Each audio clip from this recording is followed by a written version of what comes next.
আসসালামু আলাইকুম। শুরুতেই জানিয়ে দিচ্ছি শিরোনাম। শিক্ষকের সাথে পুলিশের পাল্টাপাল্টি ধাওয়া। জুলাই নিয়ে কাজ করতে গেলেই বাজেট নিয়ে একটা মহল প্রশ্ন তুলে আসিফ মাহমুদ। নির্বাচনকে বিলম্বী করতেই পিআরপি পদ্ধতির নামে আন্দোলন হচ্ছে জানালেন মির্জা ফখরুল। সাতক্ষীরায় অনলাইন জুয়ায় 2 মাস্টারমাইন্ড আটক। দর্শক, এতক্ষণ শুনছিলেন শিরোনাম, এখন জানাবো বিস্তারিত।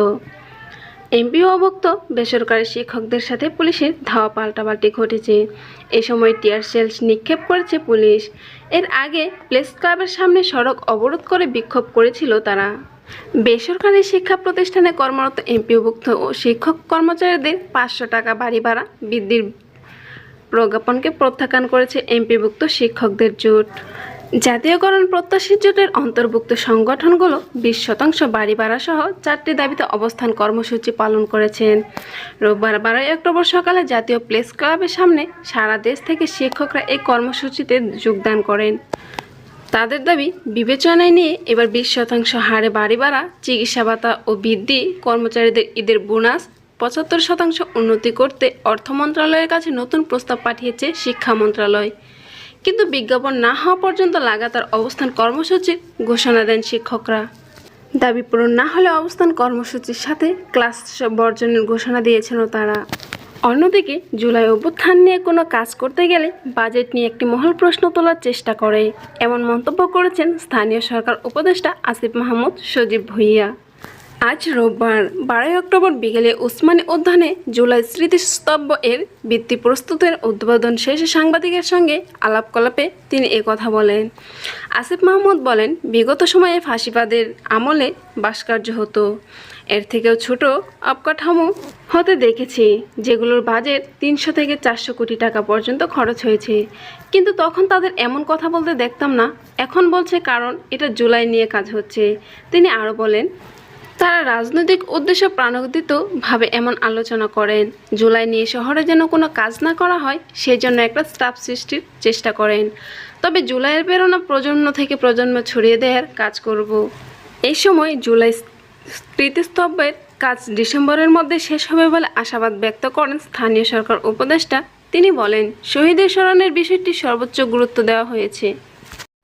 অন্যদিকে বিএনপির মহাসচিব মির্জা ফখরুল ইসলাম আলমগীর বলেছেন, নির্বাচনকে বিলম্বিত করতেই পিআরপি পদ্ধতির নামে আন্দোলন চলছে। চাপিয়ে দেয় কোনো কিছু এদেশের মানুষ গ্রহণ করে না।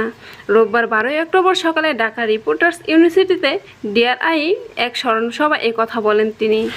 বিএনপির মহাসচিব বলেন, ঘোষিত সময়ে নির্বাচন অনুষ্ঠিত হবে। সামনে কঠিন পরীক্ষা। শান্তিপূর্ণ নির্বাচনের মাধ্যমে জনগণ পরীক্ষিত ও দক্ষ নেতৃত্বকে বেছে নেবে। এ সময় সামাজিক যোগাযোগ মাধ্যমগুলি ব্যবহারকারীদের কোনো কিছু বিশ্বাস করার আগে সত্য মিথ্যা যাচাই করে আহ্বান জানানোর। তিনি আরও বলেন, সংস্কারের কমিশনের বেশিরভাগ প্রস্তাবই বিএনপির 31 দফায় উল্লেখ রয়েছে। একমত না হওয়া বিষয়গুলো ইস্তেফারের যুক্ত করে জনগণের কাছে যেতে দলগুলোর প্রতি আহ্বান জানান তিনি। সাতক্ষীরায় অনলাইন জুয়ায় 2 মাস্টারমাইন্ডকে আটক করেছে গোয়েন্দা পুলিশ।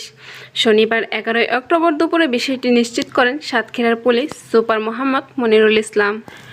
আটকরা হলেন মেহেরপুর জেলার শিবপুর গ্রামের জিনারুল ইসলামের ছেলে মুর্শিদ আলম লিপু ও ব্রাহ্মণবাড়িয়া গ্রামের মাসুদুল আলমের ছেলে মুসাইদ আলম।